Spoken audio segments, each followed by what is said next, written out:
先生、本日もよろしくお願いします。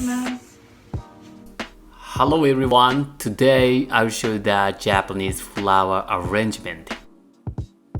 Today's flower is Chrysanthemum. Chrysanthemum.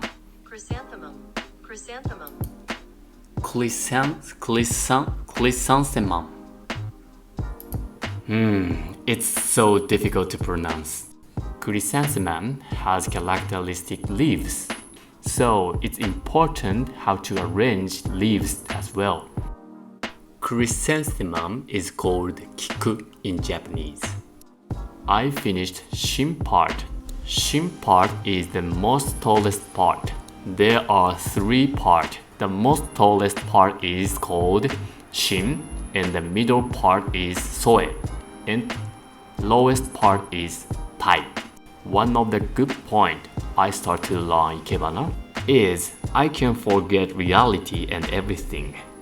That's a good point. So if you are tired and if you want to forget everything, let's learn flower arrangement together.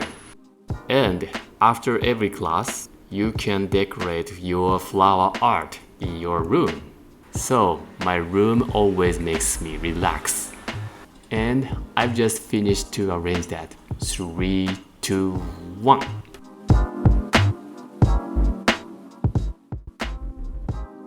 How is this? It's beautiful, isn't it? Chrysanthemum's stem is so hard, so it was difficult to make it to curve. These leaves makes me fresh and summer. So this title is Okisan's Summer Revolution. Okiku means female name and chrysanthemum. And if you like it, please subscribe my channel and please push the like button. Please looking forward to next Ikebana. See you soon.